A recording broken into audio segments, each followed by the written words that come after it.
Hi, good morning everyone. I am Dr. Divya Sara and I have dear Manju Mehta with me along with her husband. इन्होंने robotic surgery करवाया है 2-3 days back and now she is being discharged. So I wanted all of you to know her experience and her journey.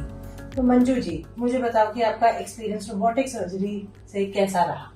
बहुत अच्छा रहा, तकलीफ नहीं हुई, सारा दिक्कत नहीं हुई, ठीक आराम था। हम नहीं समझे थे कि इस तरह होगा, लेकिन बहुत आराम है, बहुत खुश।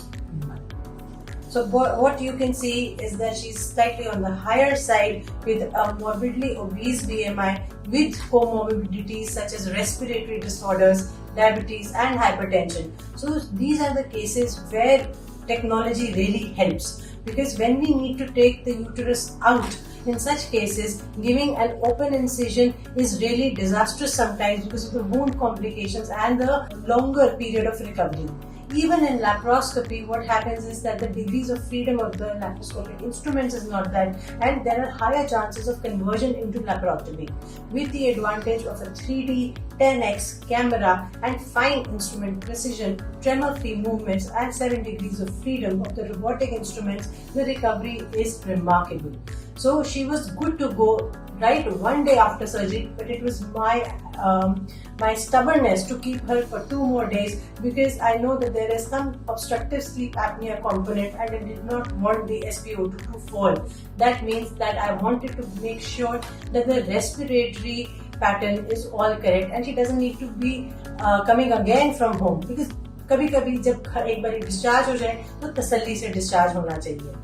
देखा जाए तो अगर आप कल परसों में भी डिस्चार्ज हो सकते थे, आपको लगता है ऐसा? तो सर्जरी के 1-2 दिन बाद ही डिस्चार्ज हो सकते थे. Now I will ask dear husband. मैं इनके हस्बैंड के बारे में एक बात कहना चाहूंगी कि मैंने बहुत कम लाइफ में ऐसे स्पाउसेस देखे हैं जो अपनी वाइफ का इतना केयर करे. तो I know Manju ji is very lucky and he is. Are you a lawyer? Yes, he is a lawyer. आप वहाँ पे देख सकते हैं, हमारे ऑडियंस को थोड़ा बता सकते हैं कि आपका experience. So he is very well read. He has been retired from a government service and he does freelancing work for law companies and individual clients. From legalities. So इन्होंने इनके साथ साथ अब बहुत it was a teamwork. What I want to say is whenever we are faced with a challenging situation, it is a teamwork. So आप थोड़ा सा बताइए कि आपका एक्सपीरियंस कैसा रहा? शुरू में तो मैं थोड़ा स्कैर्ड था, लेकिन मैडम ने काफी हमारे में कॉन्फिडेंस बिल्डिंग थी. उसके बाद मैं एग्री किया कि हाँ आप कर लो. तो आपके सामने हमारी वाइफ है और मैं बहुत खुश हूँ उनके हेल्थ की रिकवरी को देखकर. मैं रिकमेंड करूँगा मैडम के अंदर ही आप आए इसमें और निश्चिंत होकर आए. तो 2 बातें मैं आपको बताना चाहूंगी जो सर ने मिस करी. पहली बात, आप मुझे बताओ मैंने आपको कितनी देर वेट करवाया सर्जरी के लिए और क्यों करवाया? ये तो मैं तो बाहर बैठा था. नहीं वेट कह रहे मतलब सर्जरी की डेट देने से पहले. काफी दिनों तक हमें घुमाया.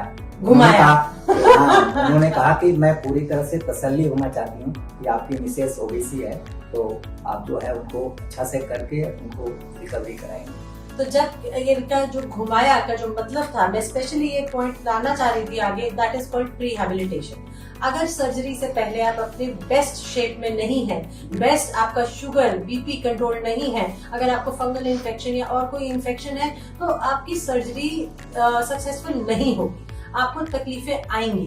तो अपने आप को ऑप्टिमाइज, बिल्कुल जैसे बच्चा एग्जाम से पहले बहुत अच्छी पढ़ाई करे तो एग्जाम में क्वेश्चन टफ आए चाहे आसान आए, पास होने के अच्छे मार्क्स लाने के चांसेस ज्यादा होते हैं. सेम वे सर्जरी होती है. अगर आप जितनी तैयारी उससे पहले कर ले तो आपका रिजल्ट बहुत अच्छा आएगा. तो मेरे घुमाने का कारण था प्रीहैबिलिटेशन. जी बिल्कुल, मेरा वो नेगेटिव मतलब नहीं था. नहीं बिल्कुल, क्योंकि कई लोगों को ये हमारे को जानकारी देना बहुत जरूरी है कि कभी कभी जब डॉक्टर लेट करता है वो बिल्कुल दिमाग में सोच रहा होता है कि मुझे क्या चाहिए. आईसीयू में मैंने बोला तो जाना पड़ सकता है, आपको आईसीयू में जाने की जरूरत नहीं पड़ी, कोई ब्लड नहीं चढ़ा है, ब्लड भी नहीं दिया.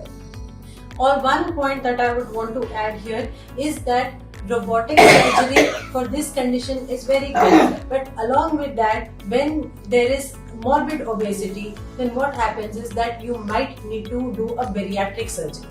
इनकी एक बार ये कंडीशन से बिल्कुल रिकवर हो जाए तो you will think about bariatrics, and so that I want her to have a very happy active life, and so that you know as a couple they can enjoy. So wishing all my viewers a very happy day. Stay healthy, stay safe, and all the best to Manjuji and her And husband. my sincere thanks. Thank you. Namaste.